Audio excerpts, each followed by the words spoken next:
Hello and welcome. I'm Solomon Wilcots, and today I have the pleasure of speaking with two intellectual property experts from SIM IP, a global leader in IP investment and monetization, Erich Spangenberg, CEO and co-founder, along with Arvin Patel, SIM IP's newest managing director. Now we're here to talk about Arvin's new role and to get his insights into the broader trends in IP monetization. Congratulations, Arvin, on your new appointment. How you doing today? Thank you. I'm doing fantastic. A pleasure meeting you. Pleasure meeting you both as well. Let's jump right in. Arvin, what inspired you to join SIM IP at this stage of your career? Yeah. Look, I've been working with my entire career unlocking value from people's IP assets, probably for the past 2 decades. Privileged enough to work with some leading successful monetization companies like IBM, Technicolor, TiVo, and most recent Nokia. And what I was seeing a gap in the market, Solomon, is that there's a vast area of underserved companies that are not able really to extract value from their IP. They're either focused on designing and developing the most disruptive technologies, getting products to market, and they've amassed these portfolios. But once they have it, what do? Most companies aren't set up like an IBM that has a whole system to commercialize the assets. What are the patents? What do you own? Who's using them? And between Erich and myself, I don't think there's anyone that's closed more deals in the industry than Erich Spangenberg. No punch to his age, or brought in more revenue than Erich and I. So it's this partnership makes sense from my perspective. And I've known Erich in the industry for a very long time, and his credibility and trust is just second to none.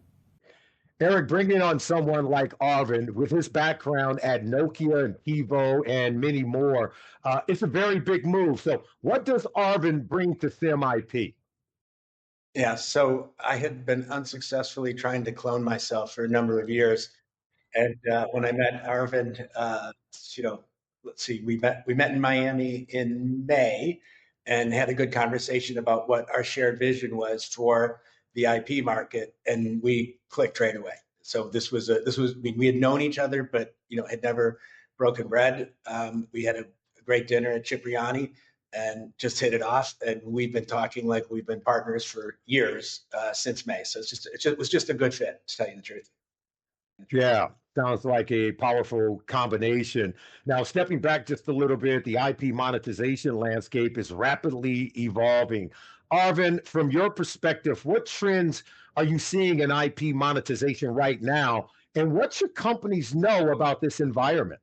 So Solomon, I coming from the operating side of the businesses, right? For some of the brands I walked through earlier, the pressure from other companies to have a return on the patent assets they spend a bunch of money to not only file, right? Think about all the R&D that goes into it, right? To go develop the next AI software or cloud product or whatever your company's working on. It's a ton of R&D and research, and they're not really getting return back to pump back into their R&D system. This is something that Nokia led when I was there. 12 cents EPS, earnings per share, came from the IP group, right? It's a way to funnel money back into the R&D systems. So what we're seeing now, as pockets are getting tighter, companies are looking to how do we get a return back for all these innovations we've had in the marketplace? So that's definitely one trend. Second main trend, and I wrote about this previously, probably 5 years ago, is the market is illiquid for independent ventures, for venture capital groups as they're building out, small businesses, as they're building out their technologies and really being real disruptors. There used to be a market that the larger operating companies would come and acquire, IPO markets, acquisitions. Those are all down. Because what's happening is a lot of these larger companies are figuring out it'd be easier to let me just go hire the people to do this, that are doing this. Let me see what they're doing.